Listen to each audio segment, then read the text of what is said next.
Hi, everyone. So before we start, I'd like to introduce this brainchild of mine. I was going to call it the person who doesn't get it, but I think we'll just give him a name and call him Bob. So Bob is a physical embodiment of society. Oops, I'm sorry. So he's basically an insane person who doesn't really understand anything. And he'll appear here and there, everywhere throughout the speech. So yeah, just a quick disclaimer.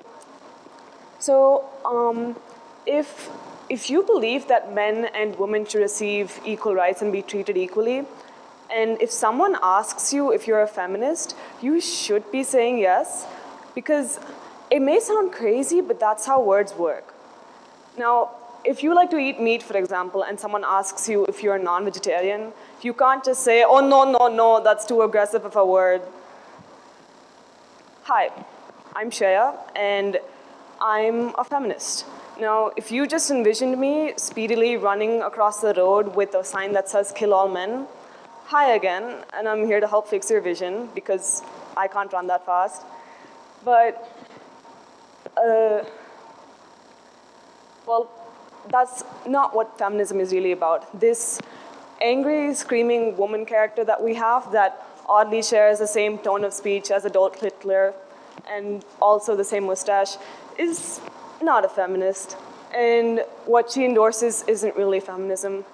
Feminism is the radical notion, this out-of-the-world concept and the crazy idea that women and men should be treated equally, that they should receive equal rights and opportunities, have equal social statuses, be paid equally, and not be constricted by gender norms, which is nothing but a byproduct of patriarchy.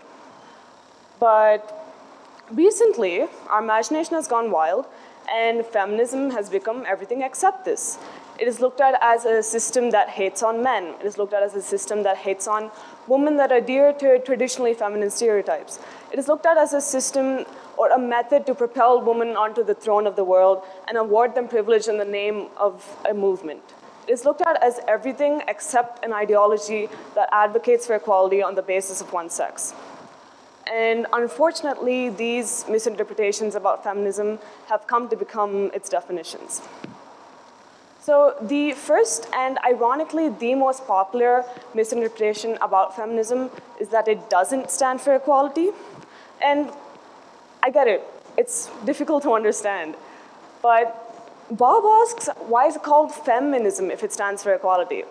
Well, Bob, it's called feminism on the basis of a system called equity, which is where everyone receives what they deserve or need, as opposed to equality where everyone receives the same thing. Now, you could think of it like this. You have your left arm and your right arm, and your left arm's naturally weaker because you've never exercised it as much as your right arm. You've always exercised your right arm, making those really weird grunting noises. Why do people do that? But now you've realized for you to function as efficiently as possible, you need both your arms to be equally strong.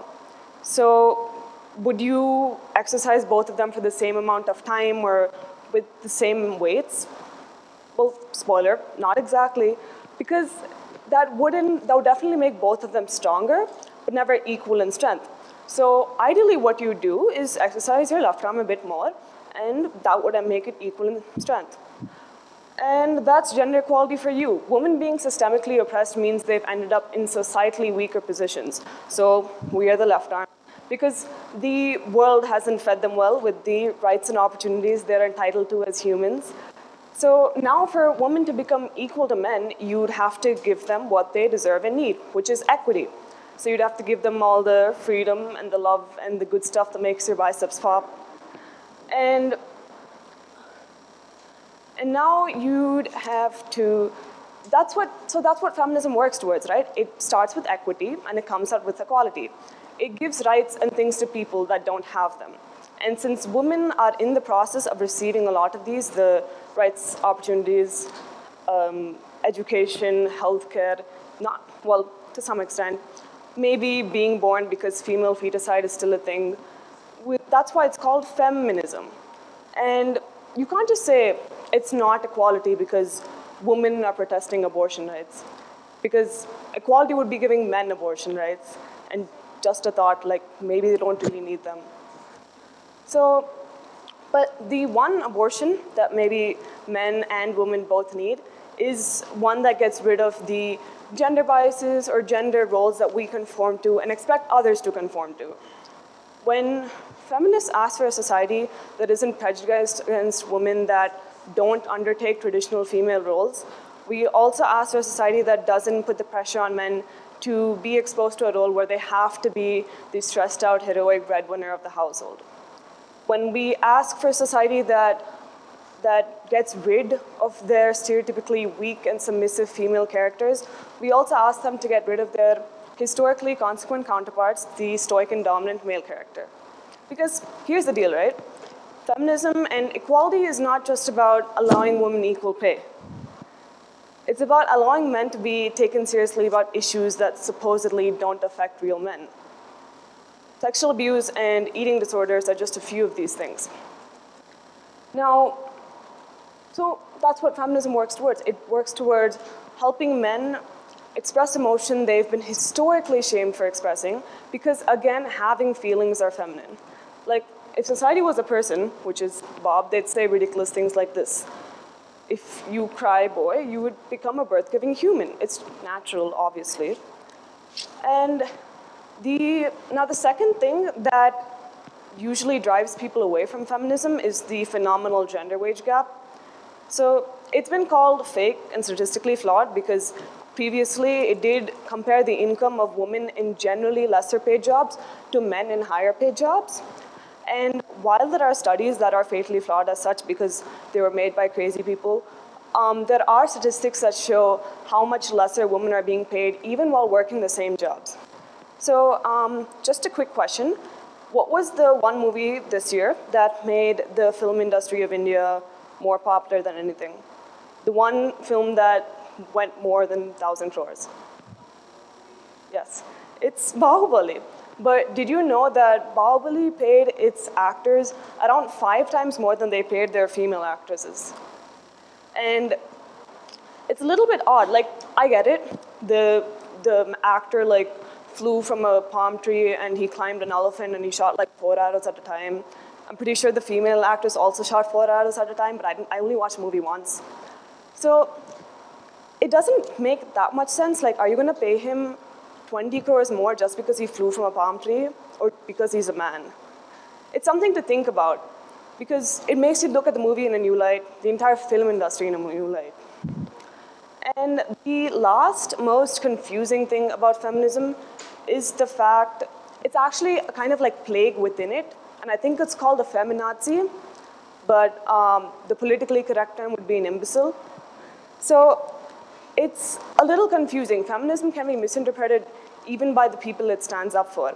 I had issues understanding feminism because I thought it was supposed to hate on men, and then it didn't hate on men, but then I thought I was supposed to hate and like run away from all boys because they had the cheese touch or something. So it's a little complicated. A few days back or a few weeks back, I messaged a bunch of friends and asked them if they were all feminists. And when I received responses like this, I'll give you some time to read it, I understood that people legitimately thought that feminism was something that could have multiple contradictory definitions that were all propagated by feminists. That feminism could mean both fighting for equality and fighting against men. That feminists were people that both spoke up for equal access to education and screamed for free birth control. And that's not what feminism is, and that's not who a feminist is. A feminist, by record, isn't anyone who fights the opposite sex in the name of equality. It isn't anyone who shames a woman for making the choice to look over her household and not becoming an affluent businesswoman. It isn't anyone who's shaming and humiliating girls for liking makeup and dolls because, for God's sake, the point is to become equal, not to become a man. It isn't anyone who's humiliating and saying people are less of a feminist for making choices and doing things that may seem traditionally masculine or feminine. A feminist isn't anyone who says discrimination against women is wrong, but that discrimination against men is equality. That's not what feminism is about. That's someone who's becoming Bob. So feminists are people. We are people that advocate for equality. We are women and men that are proud to be women and men. We are humans that just want to be thought of as humans and not objects or followers of Hitler. So at the end of the day, if you're a feminist, that won't make you a bloodthirsty misandrist. It doesn't make you a sexist. It makes you human. So the next time someone asks you if you're a feminist, maybe try about and think about what it really stands for before you lash out in the accent. The next time someone asks you if you're a feminist, maybe try and say yes, because I promise Hitler won't kill you and you'll be a better person than Bob is. Thank you. That's it.